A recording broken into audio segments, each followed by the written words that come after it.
Yo, yo, yo, what's happening, people? Okay, so time for another walk and talk. I'm gonna talk about something on my mind, and today I want to talk about something that I heard years ago. Like, I don't even remember where exactly I heard it. I think it was a stand-up comedian, one of these clips that get passed around on the internet. I don't remember where or who said this, so if you know, let me know. But I want to talk about what he said, about how your first car can say a little bit about who you are. In fact, maybe even more than a little bit about who you are. All right, so your first car was a piece of shit, right? Your first car was just an absolute piece of shit. It was at least 5 years old, right? Had at least 2 owners before you. Bare miles on the clock, right? Scratches, dents, all of that. You know, it got you from A to B. You know, it got you around town. It got you from A to B. But if you ever wanted to go to C, you're having trouble, right? You know, you probably ended up spending more on repairs than you did on the damn car. Like, that was your first car. Now, if, however, your first car wasn't a piece of shit, like if you actually had a pretty decent car, like a BMW or a Mercedes or equivalent or higher, like an Audi or an Alfa Romeo or, you know, something like that, especially like, you know, brand new, you know, like it was working, it was like less than a few years old, brand new maybe, but like if your first car was like an actual good car, you're probably an arsehole. Like, you're probably just not a very nice person to be around, you know. And of course, this isn't like some hard and fast rule that applies to every single situation. Of course not. Like, of course, there's going to be exceptions, but I reckon a good high percentage, like 95% of people, like whose first car was a decent car, is just probably not a very nice person to be around. And if you tell me your first car was an Audi or anything like that, I'm gonna give you the side eye. Like you get the side eye. Like, you know, we'll see what happens here. Well, you know, you get the side eye. And yeah, let me try to explain why I think this. I think like one of two things is happening.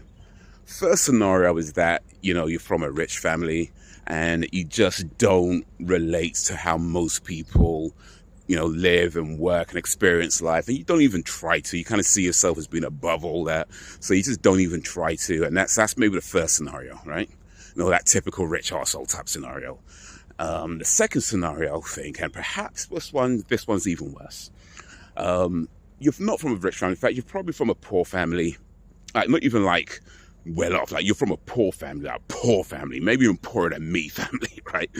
But you're so concerned and focused on what other people think of you that rather than getting something that's reasonable to your budget, something that you could afford, you take all the money you have and you go spend it on something you can't afford. Like, you get it on some finance scheme where you pay, I don't know, like £2,000 a month for the rest of your life or something, you know. Like, you do something that you just can't afford because you're trying to get people to think like you got it all together. You're trying to make people think like you're well off. You're trying to impress people, that kind of thing. And I feel like that's probably even worse. Well, maybe it's not worse. I don't know. Like, you can decide if you think it's worse or not. But I feel like it's one of those two things.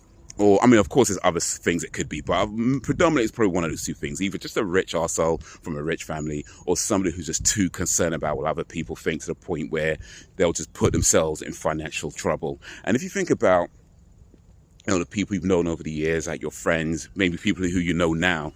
But I feel like at some point in your life, you've known somebody like that. You've known somebody who's just too focused and too concerned about trying to look good rather than actually get themselves together, rather than actually, you know, sort themselves out, rather than actually get their life together. They're just too focused on making it look like they have their life together.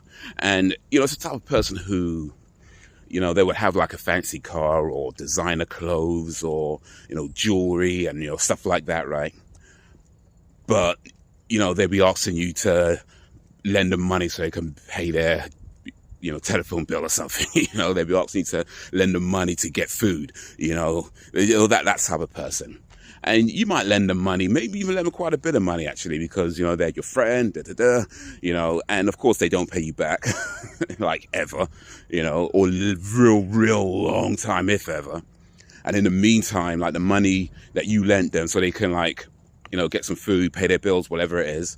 Like, you see them around town and they got like brand new Nikes, you know, brand new Versace or whatever. You think, wait a minute. You know, the type of person who's like on their socials, they're posting pictures of like all this fancy stuff they got, like some club, you know, all that, you know, partying it up. And it's like, wait a minute, I know you. I know you. That this ain't real. Like, so yeah, one of those things I think is the predominant reason. So yeah, if you tell me that your first car was a decent car like that, like a good car, Audi, BMW, Mercedes, any kind of equivalent car or higher, if you tell me that was your very first car, side eye. All right, that's what I think. Let me know what you think. Until whenever, if ever, peace.